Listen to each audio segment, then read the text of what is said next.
is the thing I must face. It's been so long since I've been to this place.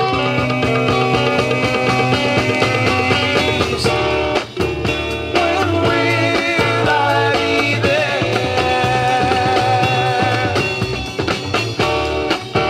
When will I be there?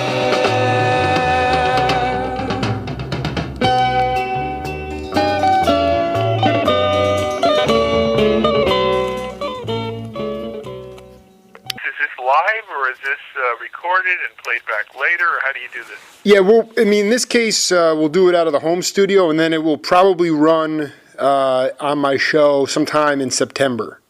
Okay, fine. Yeah. Folks, welcome to a special edition of the Jake Feinberg Show.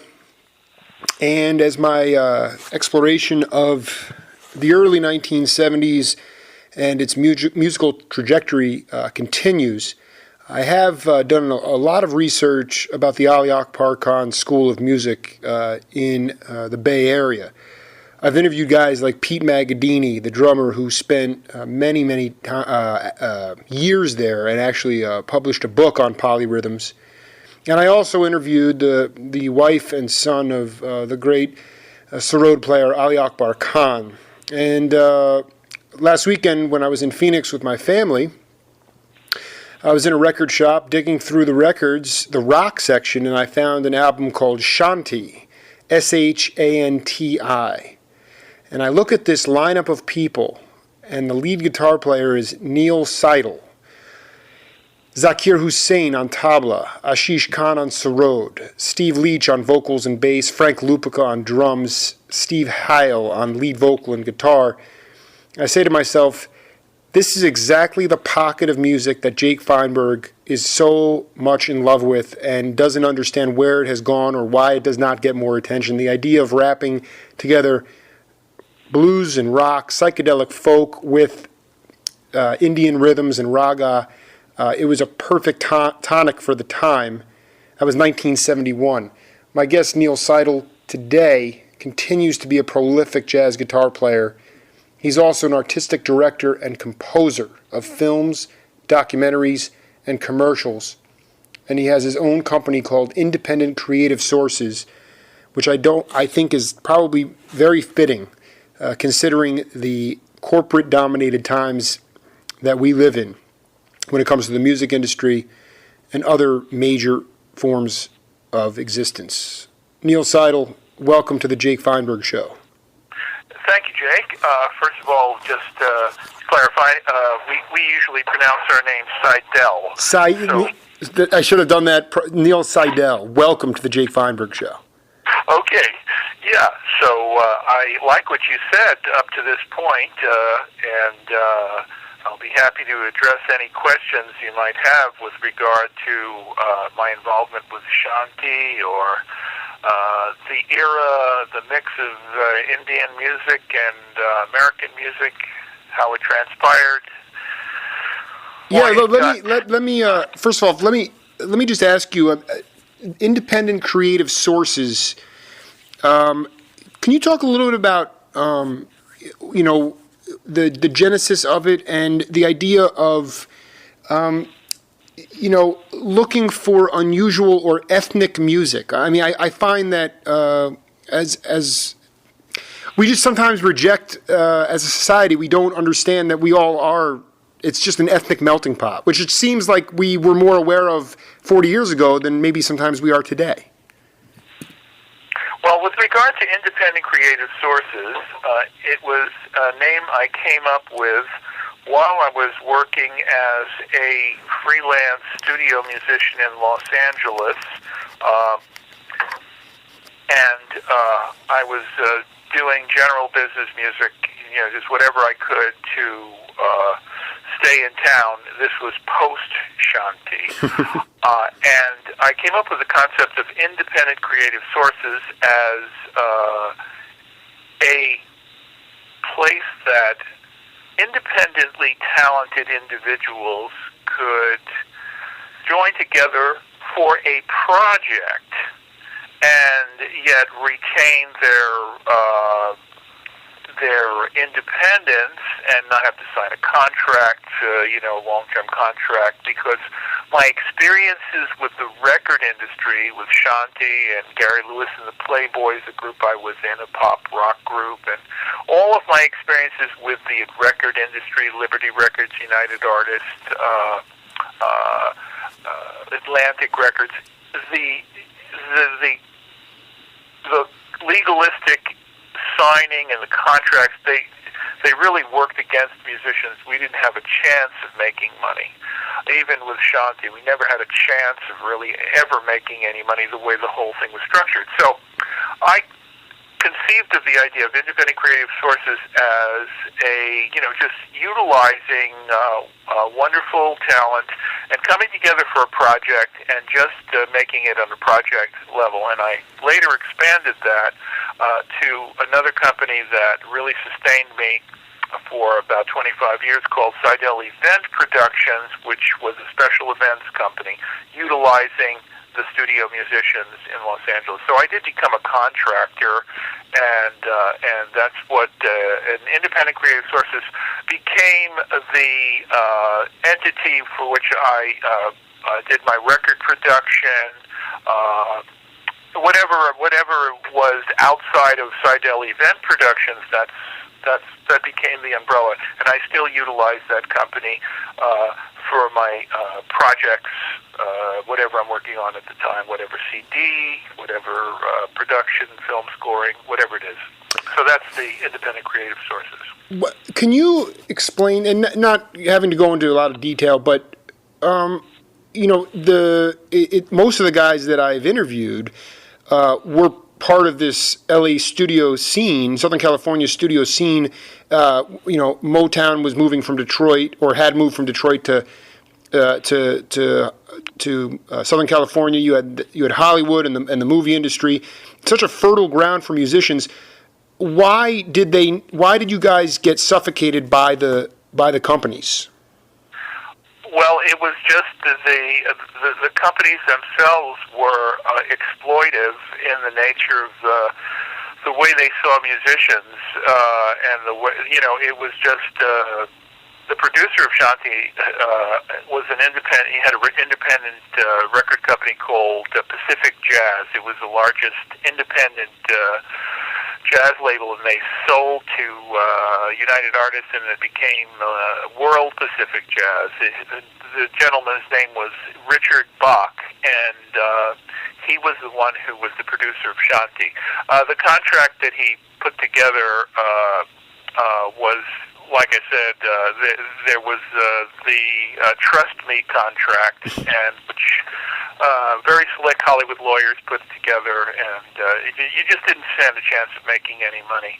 And his particular formula for Pacific Jazz was recording musicians for next to nothing. He'd like get Miles Davis and give him 2 hours to make an album. Jerry Mulligan, Bernie's tune was recorded in Jerry Mulligan's living room, and things like that. So, and they just paid the musicians very little money, and very little royalties were ever seen, and that was just the nature of the beast. It was just the culture of the record industry before musicians determined that they should own themselves, they should own their material. It was something that was a function of the late 60s and the 70s, when musicians realized that they needed to control their destiny. And nowadays, with the way things are structured, musicians are getting smarter about trying to own their content.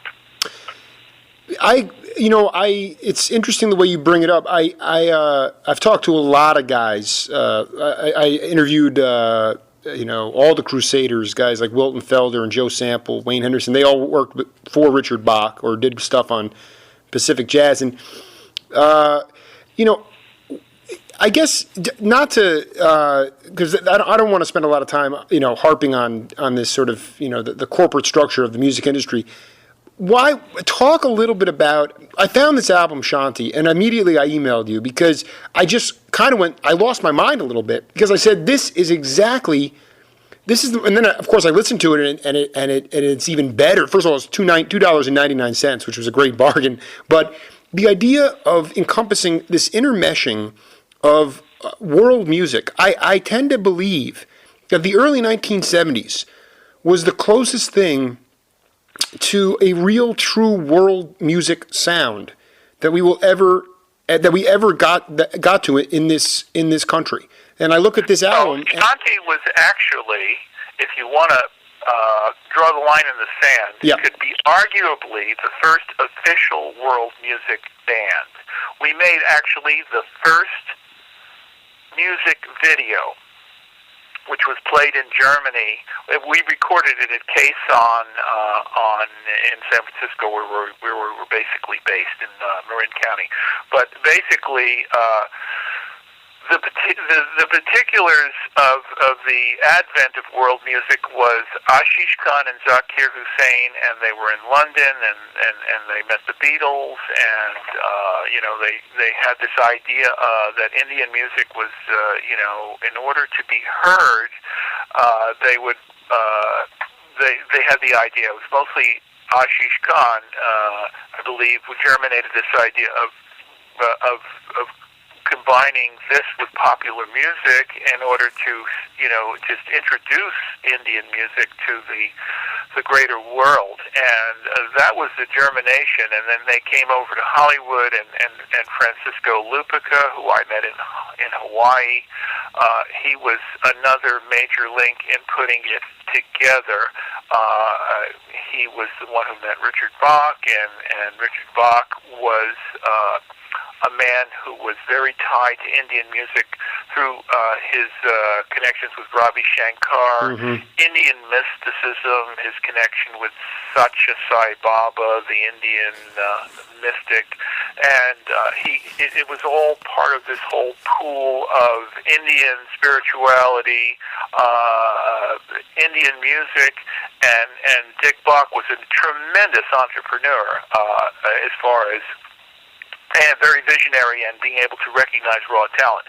So basically, he agreed to sort of like produce this, and he had a lot of connections with Atlantic Records and all that. And so we all came together. There was Aashish Khan, Zakir Hussain, and Pranesh Kahn, who was the brother of Aashish Khan. He also played percussion, and for a very short while, Bobby Birchman, my writing partner, he was in the group for a minute, and there was also another fellow from San Francisco, James Ramon Zitro, who was in the group for a minute. But basically the core of the band was the ones you mentioned earlier, and those were the ones that lasted most of the duration of the band. And we did record one album for Atlantic Records. Unfortunately,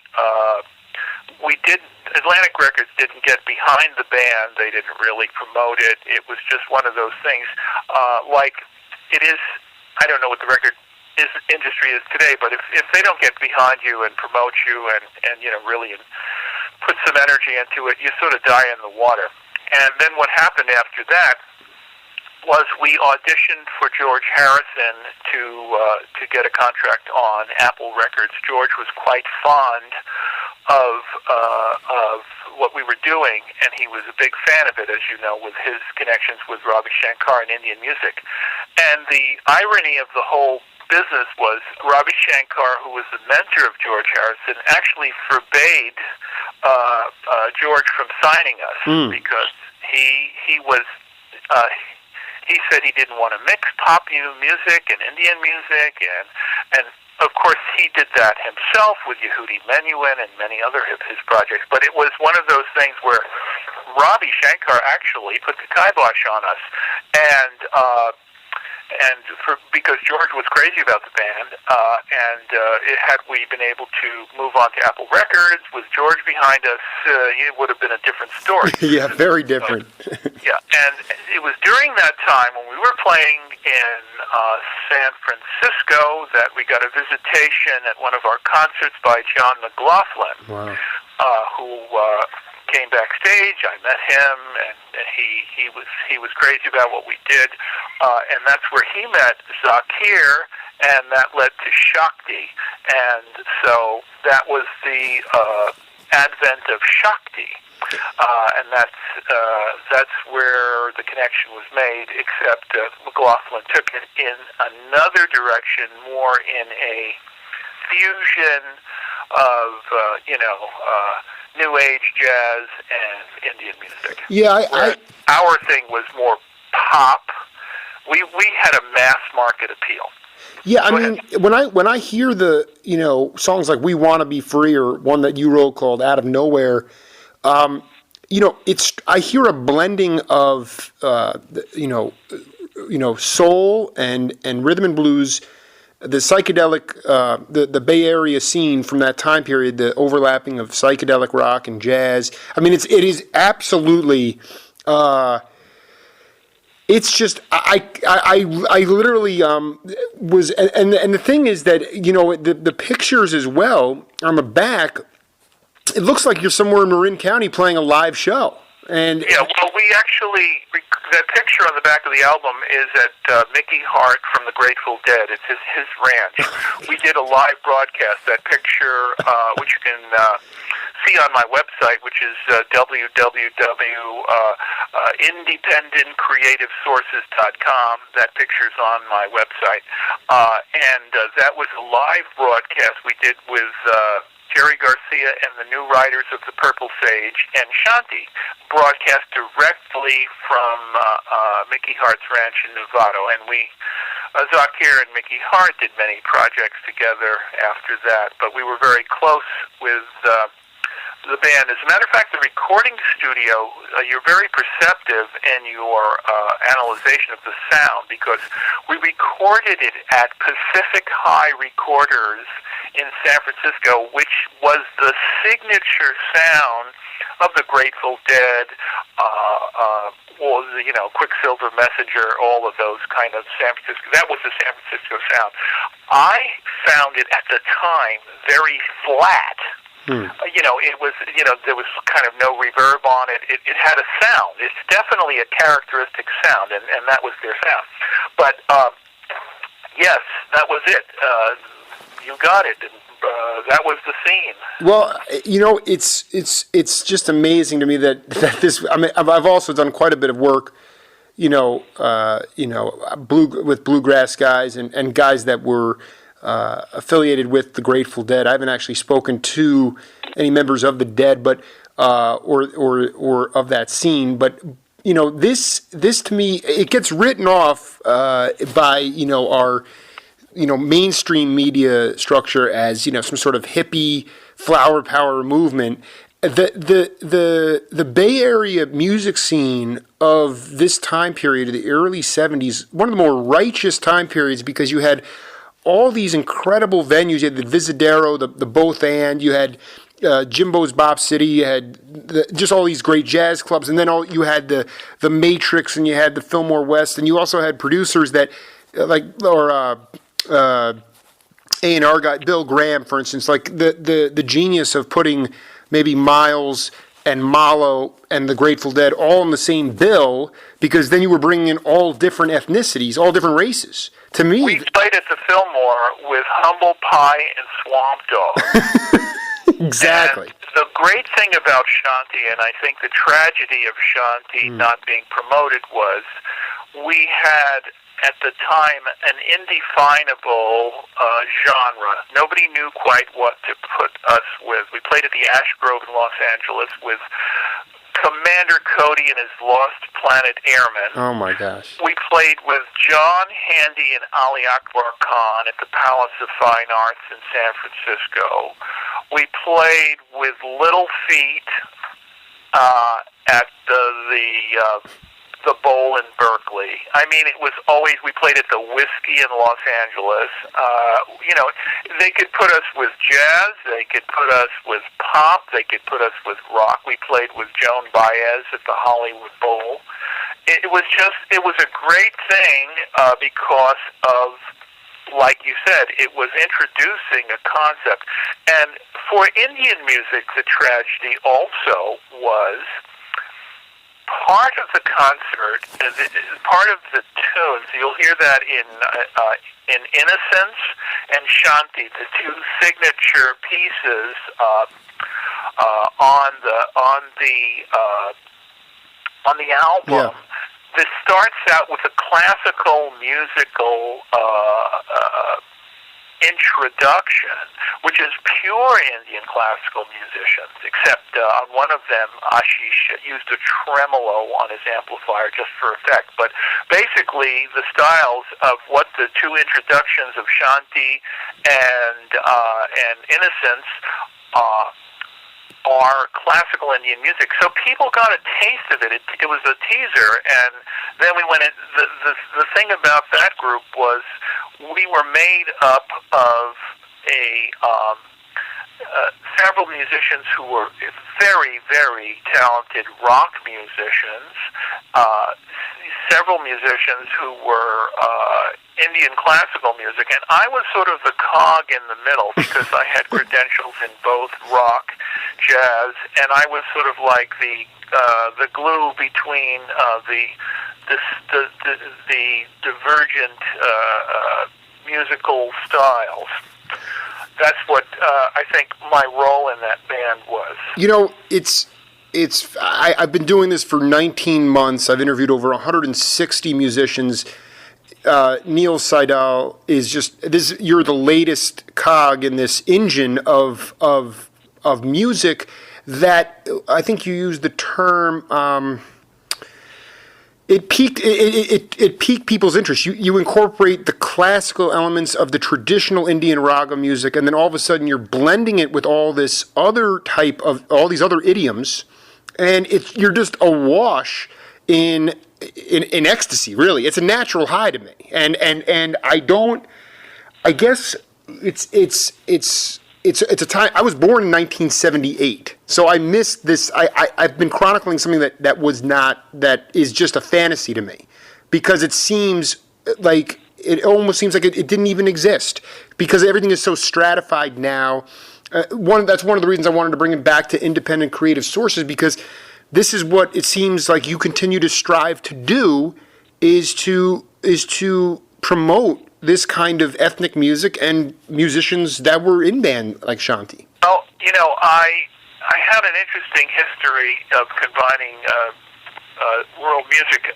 When I was 19, I just wanted to go on the road because I didn't have any road stories, and I was playing with professional musicians. And I took a job with a Mexican band that combined mariachi music with rock and jazz. It was called Ruben Rodriguez and the Guadalajara Kings. It was really ridiculous and fun, and that's what he did. He took mariachi music and put a rock beat and a jazz rhythm section and a big band thing to it. It was like a three-ring circus. But I did that, and I also I find personally that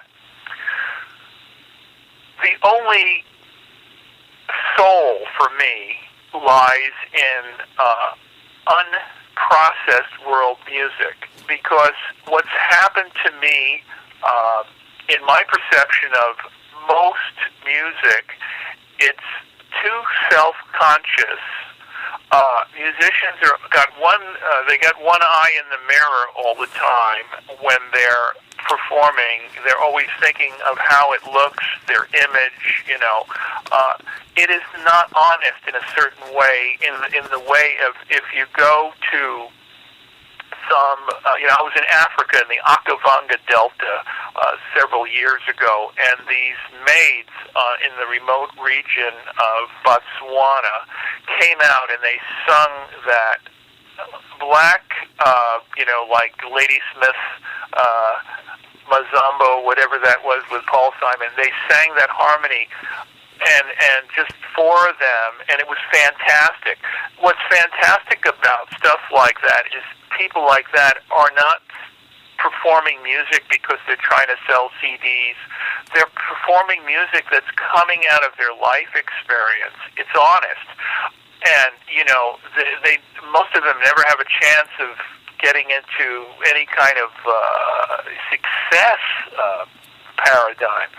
So, you know, if you want to hear soul, you know, you go back to, like, Cuban music, you know, where people are playing in the streets, or Indian music where, you know, it's developed over years, and, you know, and it's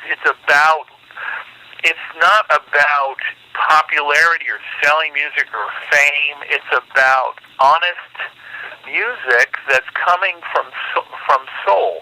Myself, I've got 8 CDs. 2 of them are jazz. One is an acoustic jazz. One is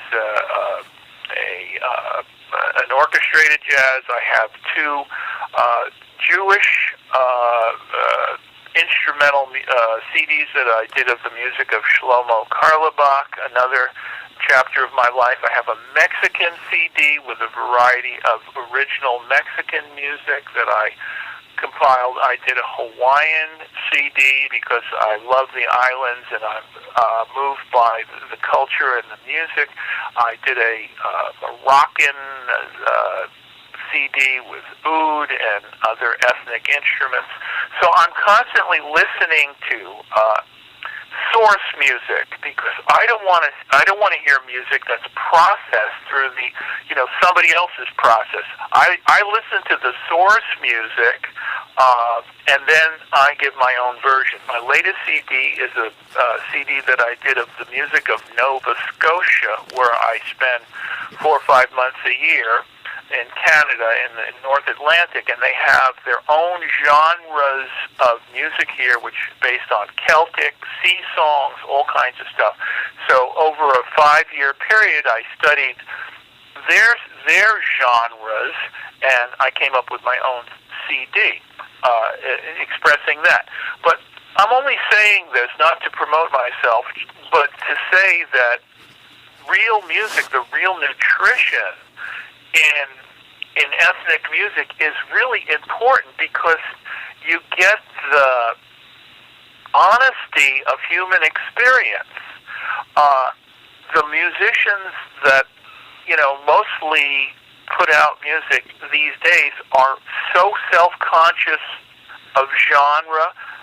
There's so much imitation of other original people that may have come before them, and the record companies themselves also perpetrate this. I had a class for 5 years at Loyola Marymount in Los Angeles called The Business of the Recording Industry, and I used to bring in all of these people from the record industry, and what I found that there were very few of these individuals who had any kind of originality.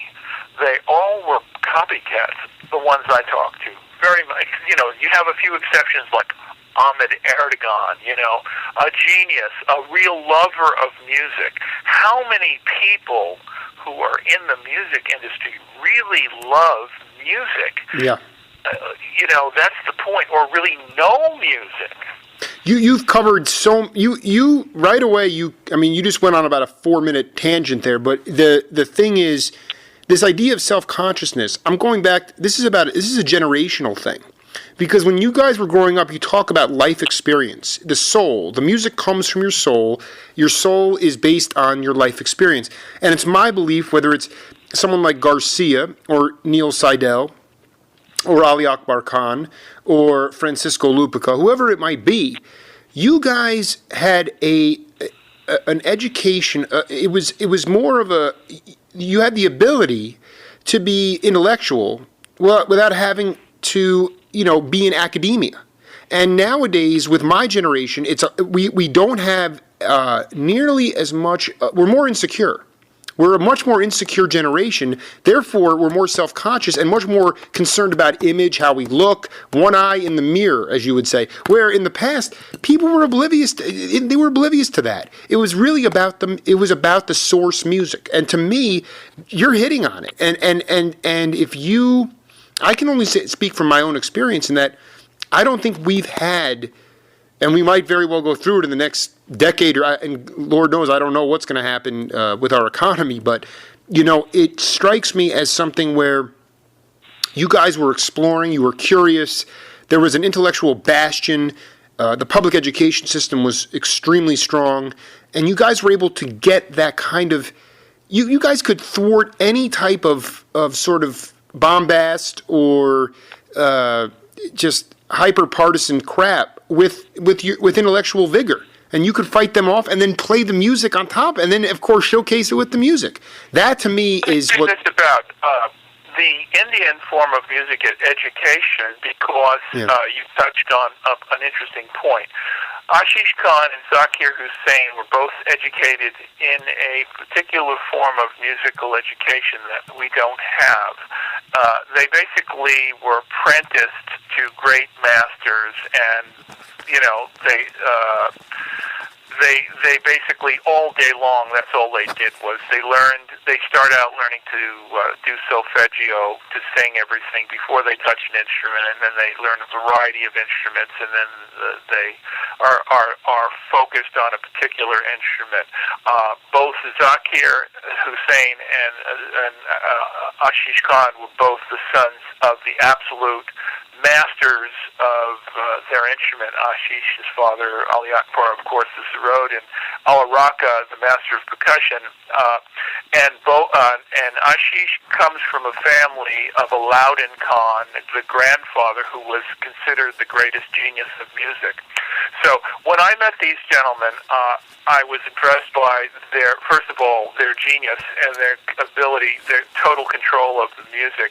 So we started out, at a core of people who were like extremely highly trained and specialized and masters of their art. So we had a very strong basis. And the rest of the musicians in Shanti were also very original.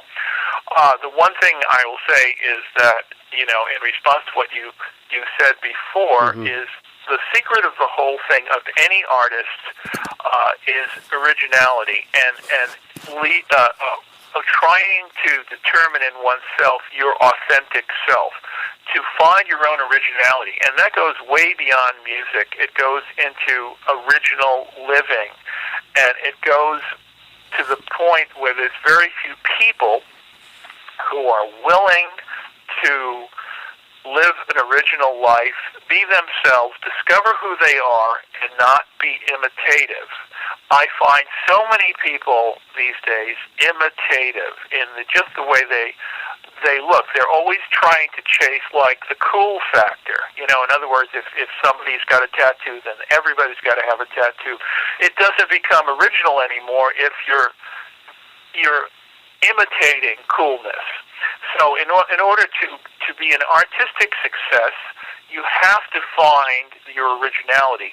And I think we live in a society and a world where people are not willing to isolate themselves from public approval enough to find that originality. They're always trying to figure out what's happening, what's the genre that people are buying, what's cool, and how do I fit into the coolness. You mentioned at the top, the record company, you guys never had a chance to make any money off the records, and then, you talked about the artists themselves becoming more emboldened and being able to take more control of their own artistic endeavors.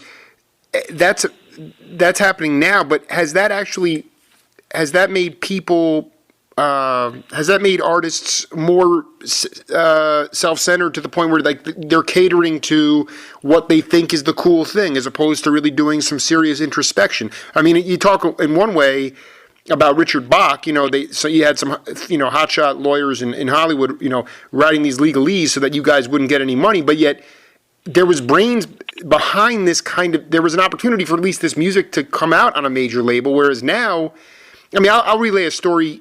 Gary Bartz, the great horn player, he did an album, a tribute to John Coltrane. And when it came out, iTunes was like, well, what idiom do you want it to be in? Or what is this under? And he goes, it's under gospel. And I know we all know what that means. But the company said, no, gospel is only for Christian music. So it has to go into jazz, or everything is so stratified. There's no ability for overlap anymore. Shanti would not. I mean, this record wouldn't even exist. This wouldn't even come out today. I don't know, unless it was on something like independent creative sources. And yet, it seems to me, whether it was you guys, the other contemporary group that I wanted to ask you about that is similar was Oregon. Did you ever cross paths with those guys? Oregon, I never met them, but after Shanti, Oregon was my favorite. I think they were the most successful in really incorporating the elements that we did. They were more, I would say, of the three, Shanti, Oregon, and Shakti was technologically wizardry of John McLaughlin, and fantastic group as far as the whiz-bang factor. Oregon had the consummate new age patina, and Shanti had, of course, the powerhouse of Aashish and Zakir, but more in the popular medium. I think Shanti had the best chance of bringing the ball home, of exposing Indian music to the greater public. I loved Oregon. I believe there was a tragedy in one of the musicians who was killed in a car wreck or something, which thwarted the development of that group. Yeah, but I never met them, no. They came after us. It's important. I wanted to go back because I wanted to ask you, when you were growing up, did your family travel a lot? Did you get your hands on an oud, or how did you master some of these ethnic instruments? Was it from an early age, or when did that evolution really start? Well, I started when I was 7, and the good thing about my family was they liked a lot of. First of all, the guitar wasn't even on the map when I started. By the time I was 13, we moved to Los Angeles in 1958, and I was already an accomplished guitarist at age 13. And basically, my dad took me to the Ash Grove, and I took a blues lesson from Brownie McGee. My dad was very open-minded to folk music and Russian music, and so we got us exposed to a lot of different stuff right in our home. My parents really loved music, and my dad, and he really encouraged me to explore my guitar playing. And by the time I was 9 years old, I was already playing in school, and so I got into performing at a very young age. The Catskills of New York, I played with bands over there, starting at 9 years old. Anyway, but the point is, when I started to get into ethnic music was just when I became a studio musician. After Shanti, I decided I didn't want to go on the road anymore, so I retrained myself to become a studio musician. And by the way, for those people interested in that, the Wrecking Crew, Danny Tedesco's come up with a fabulous documentary. He was a student of mine at Loyola Marymount, and Tommy Tedesco, the great guitarist, his father, came to my class. But so anybody interested in the studio scene, see that movie, The Wrecking Crew, or go on the internet and support that, because that really captures all the great studio musicians of that era. I joined that late. I came. Grant Geisman, Lee Ritenour, they were already pretty established when I decided to sort of get into to retrain myself to do that. So I had I got into it and caught the last wave of that whole. Yeah. No, the Wrecking Crew, is that a book that just came out, or is it a movie? It's a documentary. Danny Tedesco, they made a movie about his father, Tommy Tedesco, and all the musicians he worked with, and he's actually trying to raise funds for it. But I only bring that up because during that era, in order to become a studio musician, you had a big cartage trunk, which was kept in a warehouse, and in it you had ukuleles, banjos, mandolins, electronic effects, and they would ship it to the studio, and then you'd pull it out, whatever the producer wanted. You never knew what was going to be called for. If you could play extra things, sort of like the oud, or the banjo, or, the ukulele, or the zither, or the auto harp, you got extra money. So, but my experience of playing also live, I used to play, with polka bands and Hawaiian bands and Indonesian bands. I was fascinated with any kind of music that I felt had soul. Mm-hmm. And every music has soul, but you've got to look for it. And that's what gets you back to the source music. That's what, that's the essence of world music, trying to find the heart in whatever genre you're exploring. But that's how I got involved in playing the oud. It had to do with a coincidence of meeting someone who had an oud, and he didn't have the money to buy it. It just came over from Casablanca, and I bought it, and found I had an affinity. And then I happened to get I produced an album for this Moroccan singer named Jacques Haroche, and it was a lot of ethnic music, and I wound up playing the oud, and and I had an oud group for a while with Steve Jala and a tabla player, oud, flute, and tabla, and I'm always exploring stuff. Oh man, it's so great. This has been like the most in the pocket. I have to go back for a minute. Did you go to the Ash Grove to see Scotty Stoneman play? I did not. No, the Ash Grove, I lived in Los Angeles about 5 minutes from the Ash Grove, which is an hour.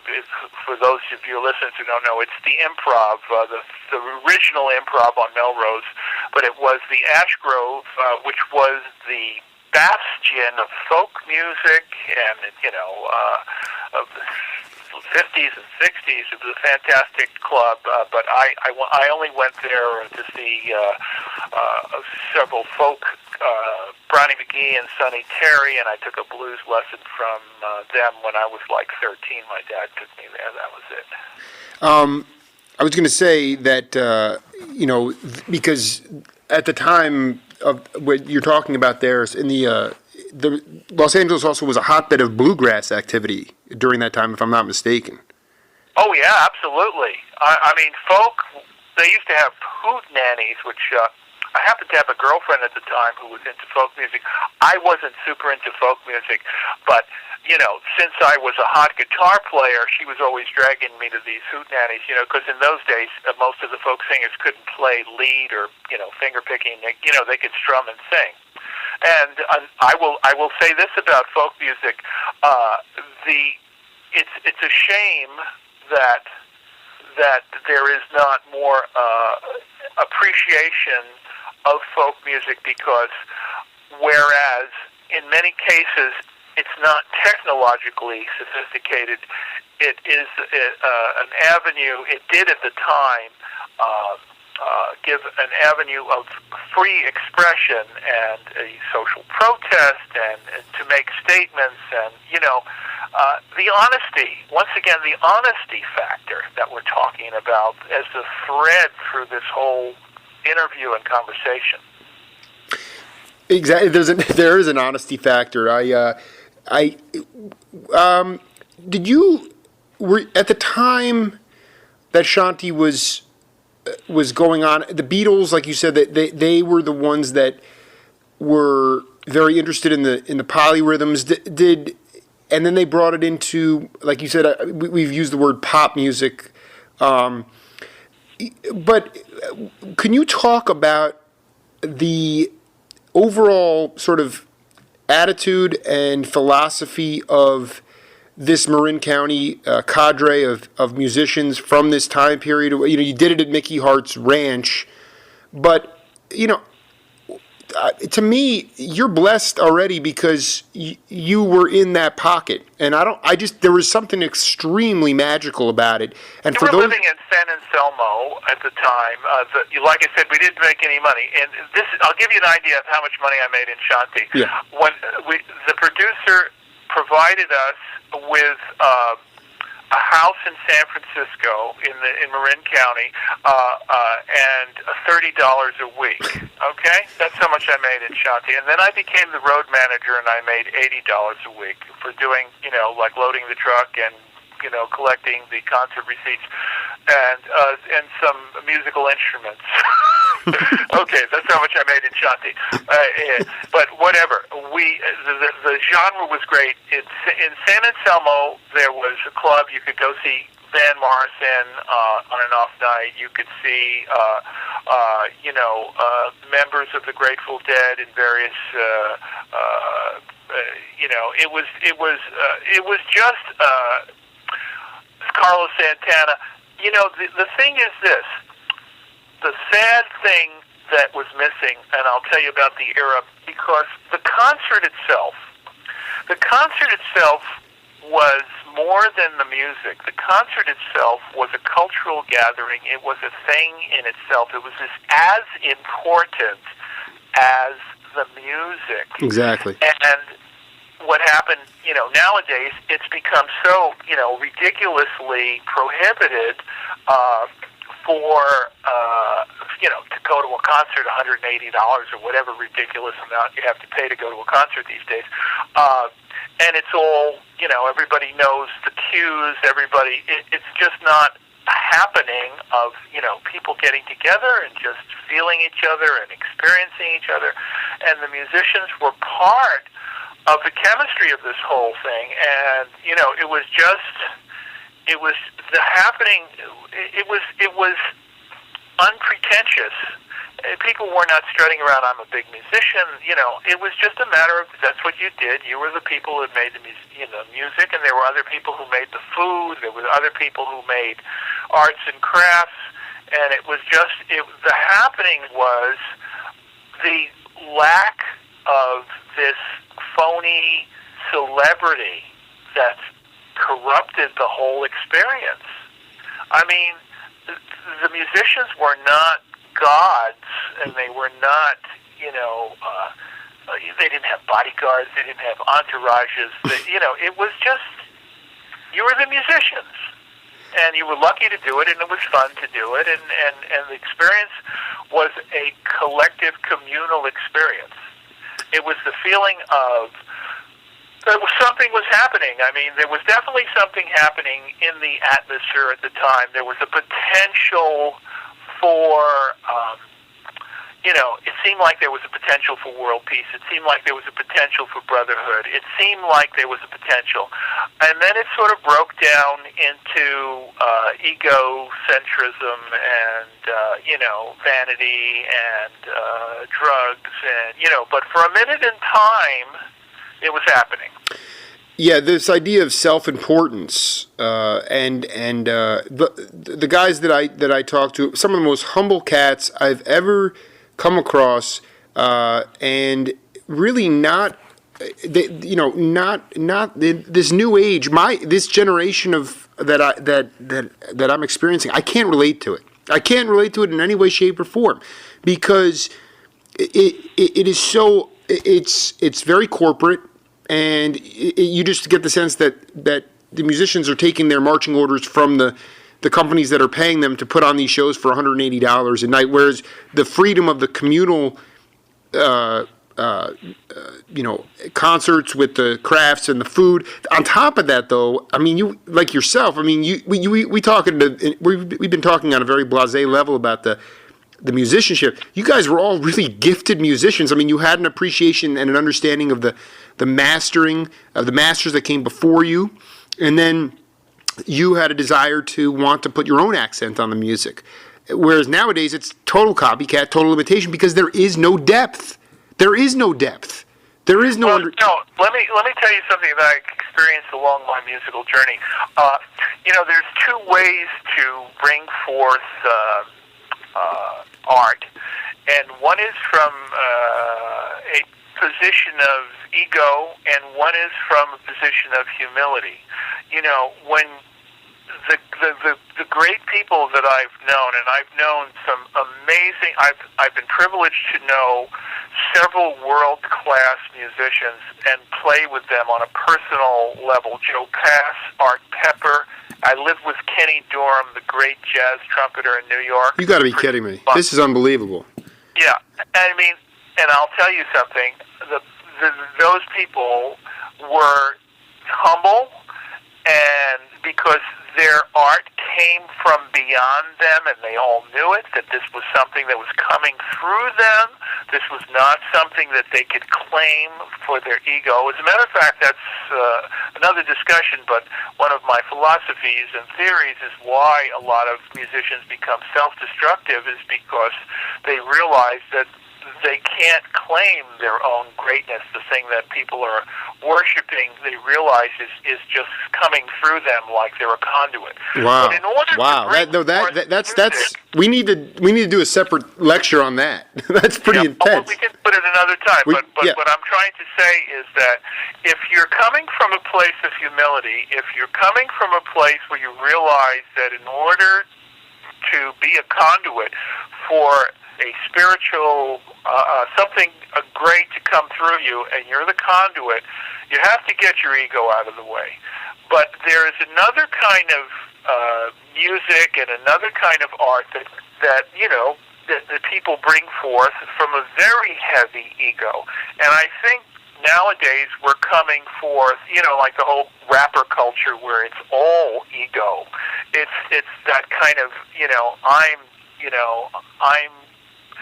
I'm emphasizing my ego. I'm manifesting my ego. I'm creating this incredible ego, which is my identity, rather than I'm getting my ego out of the way in order to let this great force come through. I've done my homework, I've studied, but in the end, the force that comes through you is a function of getting out of the way. That's what I've experienced in my own journey.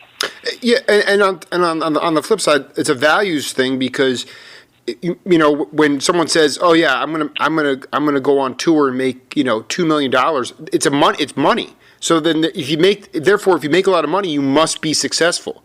I mean, that's what our society is teaching us. Instead of the fact that actually there is nothing in art more self-destructive than the money part of it. And to me, I mean, there's a fine line between making a living, making a good living, and then going out and saying, yeah, what I'm doing is successful and I'm making money because of it. But actually, there's really nothing behind the messages other than complete and utter insecurity and derogatory stuff related to all different types of people. There's an anger. I mean, you bring up hip hop or rap. There's an anger that goes back to the idea that in a lot of African American households, the nuclear family has been destroyed. So a lot of these younger African Americans, they never even grew up with fathers. So the resentment towards that is quite remarkable as you compare it to guys that grew up in segregated neighborhoods in Southern California or in other parts of the country who if they got in trouble, they'd get their butt kicked 3 times by their neighbors before they even got to see their parents. But the point is, it was more communal. And then all of a sudden you had guys like Donny Hathaway and you had guys like Curtis Mayfield singing about these powerful messages of love and spirituality and coming together. It was more holistic. Now today there's just a lot. It's more hopeless, and my generation is lacking the understanding of what has come before us because of the digital age, because of the visual nature of our generation. We are lacking the understanding and and some people will listen to this and say, "Oh, you're just a snob. You're an elitist." No, I'm not. I mean, I'm pointing out the fact that we are severely underutilizing our own history here, and that's one of the issues. One of the major reasons I continue to do my show is so that people can go back and sort of pick the brains of the guys that actually went through this in its primary source. I mean, you live. Let's talk about a couple of crises in the music industry and the art of the developmental nature of what's lacking in our culture. When I grew up in Los Angeles, I came to Los Angeles in 1958. You could actually make a living, and I played with a number of these musicians who made their entire living by playing nightclubs. Not that this was a great culture, but you could make a living. Every bowling alley, restaurant, had a band. When I was 17 and graduated high school, I got a job with a 7-piece show band that played at a bowling alley in the San Fernando Valley, and I made like $85 a week, which was union scale, B scale, and I could live on that. There's no place to play anymore. There's no place to develop your art. There's no, now what happened in Los Angeles, the whiskey and all those places, they actually charge bands to play now. You have to pay to play. You have to guarantee you're going to buy 100 seats before you can even get a chance to play. So there's no place to play. There's no place to experiment. There's no place for people to listen to artists in development. I used to go. Leon Russell used to come and jam with our band, and Bonnie and Delaney, Levon Helms, all of these kind of great musicians. We'd go and play. We had places to play where we could just hang out and be loose, and it was, a truck stop or a bar or something like that. There's no place to play. There's no place to develop. Where's these jazz clubs where guys can experiment and work out their chops and work out their tunes? There's no places like that. It's either a wedding or a bar mitzvah, or you're playing at a concert hall. Right. I mean, there's no in between. There's no place to develop, and the studio scene is pretty dead now because everybody's got a home studio, and you can record in a home studio. There's not a whole lot of work for session players anymore. I mean, I'm still in touch with the LA studio scene, and it's there's a few people that make money, but not very many. It used to be like about 10,000 musicians in Los Angeles, and there were about several hundred that made their living like doing sessions and stuff like that, and there was a first string and a second string and a third string. But now there's this, how do you make a living playing music?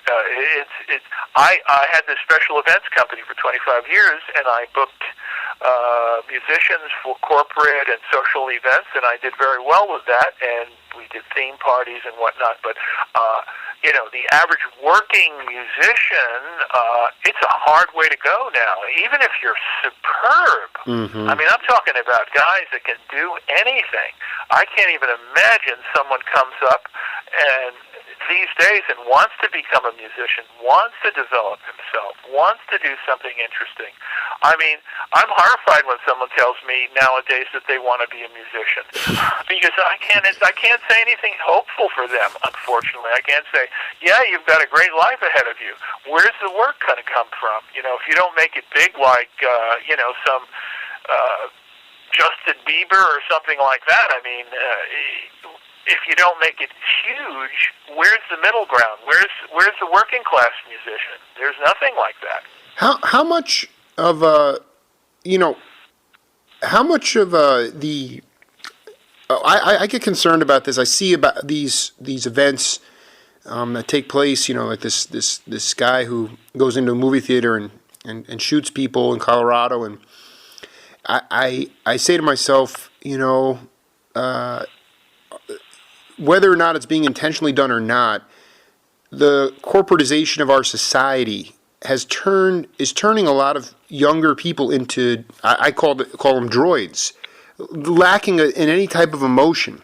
And when you talk about guys like Levon Helm or Leon Russell going to a truck stop, playing bowling alleys with you guys, you were with Joe Pass, Art Pepper.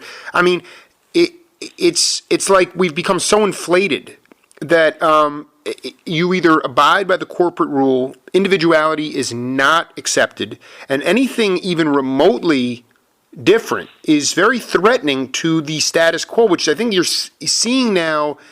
I just don't think we can sustain this as a society for very much longer. I really feel that it's, the record companies might have been ripping you guys off in the early 70s, but you could survive on $85 a week, and I think you were walking away with a whole lot of, your life experiences. Again, we go back to that, allowed you to go into the special events company, allowed you to create Chet Baker, Jazz Q, and all these great documentary films. The inability for people to, the accessibility, no venues, and the idea that everything has to be done on a huge scale in order to make millions of dollars thwarts the whole essence of music that has any type of soul or any type of ability for someone to be, like you said, someone wants to be a musician, you're horrified. And well, the one light in the tunnel is companies like CD Baby.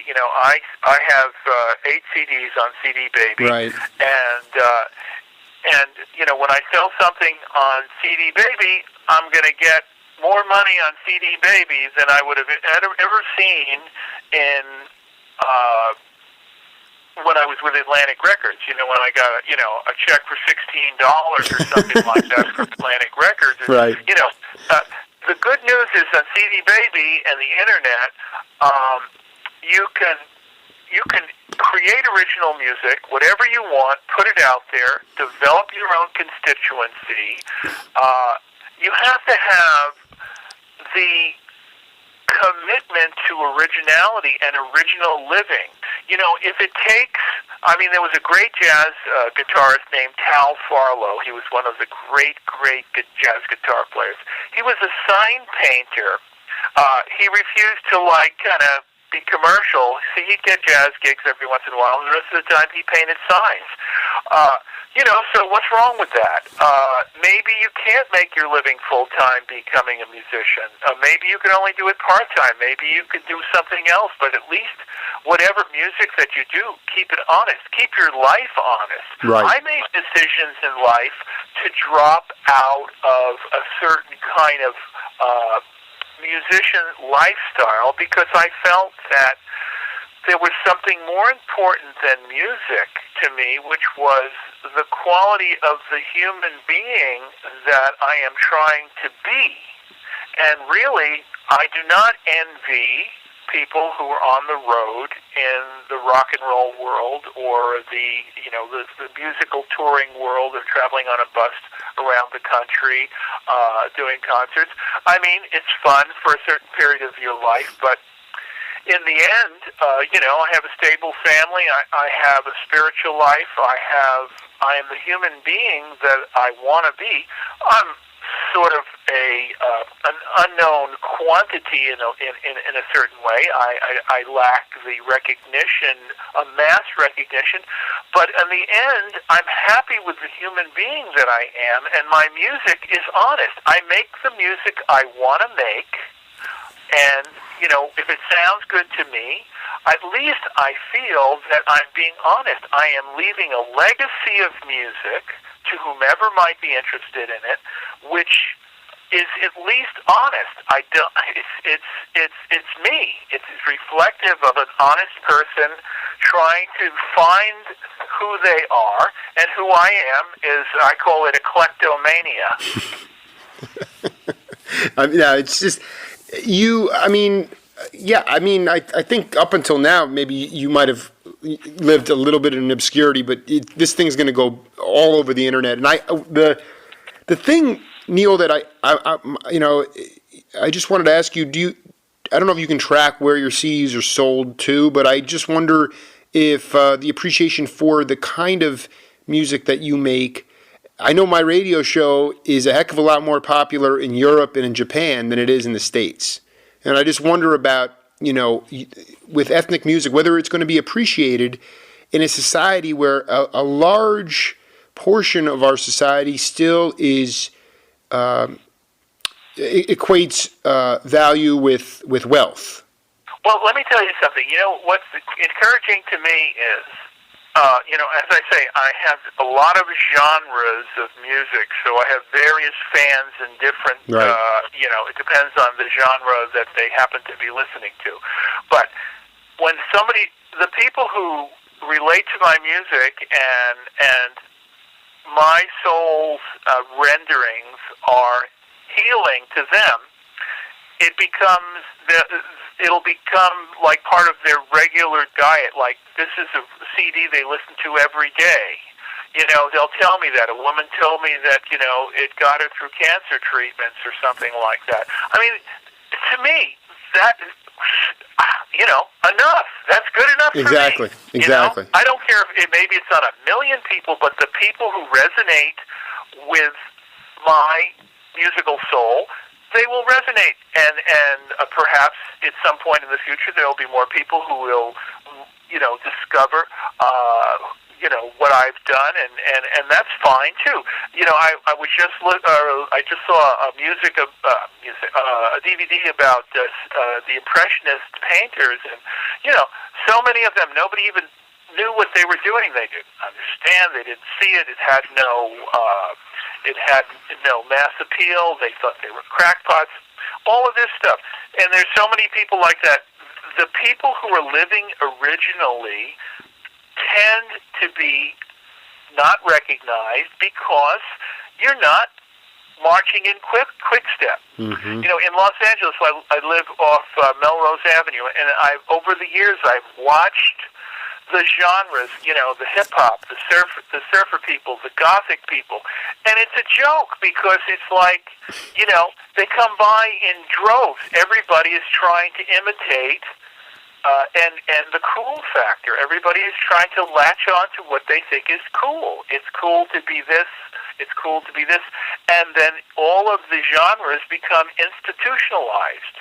We go back to this idea of accessibility, but also I'm going to make an argument here that there isn't the leadership in place. And when I say leadership, I mean Joe Pass, Dizzy Gillespie, Buddy Rich, Levon Helm. What I'm saying, I guess the bottom line is everybody's following. It's follow. There are no leaders to step out and say, actually, no, this is not that hip to follow. Create your own individuality. It's not so much the crazy voices that are speaking loudly, it's the silence of the good voices. And I just wonder, where, if there are people even around, because the infrastructure, whether it was James Moody or Kenny Dorham or Sonny Rollins, all these guys, there was an infrastructure, there was a leadership in place that said individuality is good, we don't need labels, and let's make some music, and let's Buddy Rich and Alu Raka, they teamed up on an album. John Handy and Ali Akbar Khan, like you said, you opened for them. This other band that I'm going crazy about right now, they played at the Ash Grove. It's Mike Knock and Michael White, who was in John Handy's band with Eddie Marshall and Ron McClure, called The Fourth Way. And it's like, there was just, it was... Well, let me tell you something that I observed, because I've done a sort of personal study on, let me talk about Art Pepper, Joe Pass, and Kenny Dorham, three people that I had a chance to live and work with over a number of years, and got to know them, three of and I consider them in the immortal class. Mm-hmm. What I learned about each one of them is, Joe Pass once engaged me. We used to do these gigs together. He would do the jazz part and I'd do the rock part, and we were in a band together. And one time he said to me, "Hey, Neil," he said, "I'd like to trade lessons with you. I want you to teach me to play rock, and because I want to do more studio work." Okay, because he was trying to do studio work, and he didn't know how to play rock. So yeah, sure. So I hung out with Joe and went to his house, and this is unbelievable. Didn't do it. He couldn't do it. Not because he wasn't capable of doing it, because in the end he didn't want to do it. And the one point I'm going to make about these three immortals is they had no choice. They had no choice but to be themselves. They were locked in forces of nature, and the force was bigger than them, and they didn't have any choice. So those were the immortals. But for the everybody else who's not an immortal, when you're an immortal, you don't have a chance. It's coming through you. You know, you're Elvis, and Right. you can't help it. Right. Okay. The ones of us that have a choice, we're sort of in the cracks. We're not immortals, but we got something going. Right. Okay. We have a responsibility to find the truth in ourselves and to live a truthful life, not be an imitator. Forget about everybody else. Forget about approval. Forget about what anybody thinks. Try to find who you are. I used to be an approval junkie. I called myself an approval junkie. Do you like me? Do you like me? Is this good enough? Is this good enough? Now I'm a teacher. I'm not asking whether you like it. I'm saying for the genre that I'm trying to perform in, I am teaching you. I'm saying this is what sounds good to me. This is my expression of the genre, and I know it's good because I've been doing this long enough that I know when it's good, and you may not resonate with it, but I'm telling you it's good, and I'm not apologizing, and I'm not asking for your approval. I'm just saying this is what I'm trying to do. If it's Mexican music, this is my expression. If it's jazz, this is my expression. Whatever it is. And that's what you have to be. You have to be courageous. If you're going to be an artist, you've got to be willing to stand naked in front of a crowd of people, expose your inner vulnerability, and not apologize, and have the courage to say, this is what I think sounds good, whether it's country western, whether it's bluegrass, blues, jazz, it doesn't matter. Just stand up there and do it honestly, from with all your heart and with all your commitment, and that's going to produce good music. Whether or not 1,000 people, 100 people, or 1,000,000 people resonate with it depends on just whether or not your particular expression has a certain degree of universality or not. I think that for part one of our interview, I think I want to end it right there because I feel like in some ways I've been talking to my inner consciousness throughout this entire interview. Individuality and being yourself, and I think I that's what I've learned over time is that I knew I needed to take the abilities that I was given, and as a broadcaster, as a radio talk show host, but also not do something that everybody else is doing, and go out and start my own venture, and not really look for approval from anywhere because it's already come in just like you said, whether it's somebody emailing me and saying, that what you just did in that interview encapsulates black jazz and the history of black jazz records perfectly, or whatever it might be.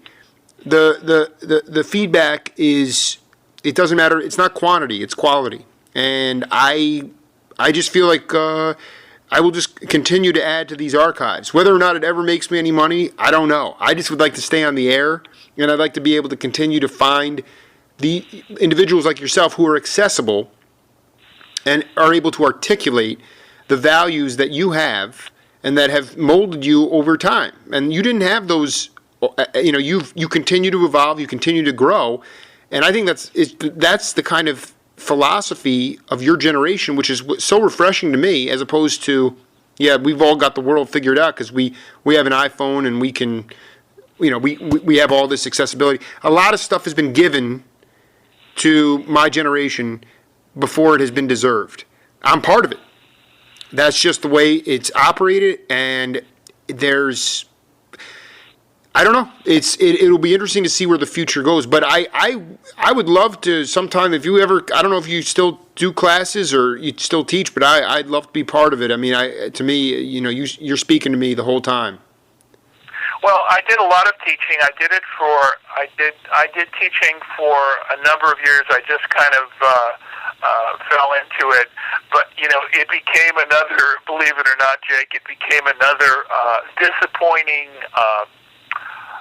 experience for me. I was up for a tenure tracking a position of studio guitar at USC, and they totally screwed me used the guy who was there, and it was a whole sham, and I put months and months into it. And it's just like the teaching game is another form of corporate manifestation of it's just. I know. I was talking about it. You don't have to go any. I know exactly what you're saying. It's what I'm talking about. I know. So it comes down to, what I'm saying. It's all about living and just jumping off and doing something dynamic. About 5 years ago, I bought a seaside cottage in rural Nova Scotia where I spend 4 or 5 months. I'm here right now. That's where I'm calling you from. And it's changed my life because, first of all, it was a very risky thing to do, and it was a very offbeat thing to do because there's all kinds of mechanical things, wells and pumps and all kinds of things that I never dealt with. I'm not a particularly handy person. No. Yeah. It's just all part of, and it's changed my life because the dynamics of trying something that was a little beyond myself, it paid off in so well for me. It just changed my life because it opened up another set of challenges and experiences, and I'll send you a link to my Nova Scotia album, which is, it opened up a whole other creative and artistic experiment for me, which was really far out. And like I said, it's all about authentic living. It's just like if you can divorce yourself from approval and just try and really find the authentic self that you are, and you're on the track, man. You're doing it. So it's just a matter of, deeper and deeper and deeper, and more honest with yourself. And right. And then there comes this point where, I was a teacher for 8 years, and to see the demonization of the public sector, never getting a wage increase, and realizing I couldn't be my own self. Now I'm sort of on this island where I'm out in this new world where I'm pushing myself, not necessarily with the radio, but in other areas to create a living. I've got 2 young daughters to raise and a wife, and I have this family. So it's this conundrum of trying to raise a family in the 21st century with enough money to get them to save, to get them to at least get to college, and then still creating an authentic area, a niche where you can go and seek out the people that you really, truly, your spirit. I mean, I'll leave you with this. Wayne Henderson from the Crusaders, he said, man. Oh, yeah. He said, man, he goes, Jake, you're one of us, man. He goes, I can hear it in your voice. He goes, some people search their entire lives searching for it. He goes, you found it. He goes, you're one of us. You're just doing it on a totally different level. And I think he encapsulated, if you listen to most of my interviews, we don't talk, we haven't talked 1 minute about theory in this interview. We have talked sociology and ethnicity and cooperation and accessibility and leadership and individuality. That is what I know. And I believe very much that long after I'm gone, my archives will live on and have a profound impact. And that's all I can believe. So I'd like to do another... Well, because, you when you engage people who are, authentic people, and everybody, obviously, that you've chosen to talk to is an authentic person, you are preserving for posterity a sampling. Imagine if we could have had, an hour and a half interview with Beethoven or yeah, right. Right. That's what you're doing. Yeah. So, you're doing it. Neil, listen. Let's we'll wrap it up, but we'll stay in touch. Neil, it was great to talk to you, and thank you so much for taking the time, my friend. It's my pleasure, and I wish you all the best in your endeavors, and all the doors should open up for you to provide the economic sustenance to allow you to pursue your noble goals. Bless you, my friend. I'll talk to you soon. Okay, bye-bye. Bye-bye.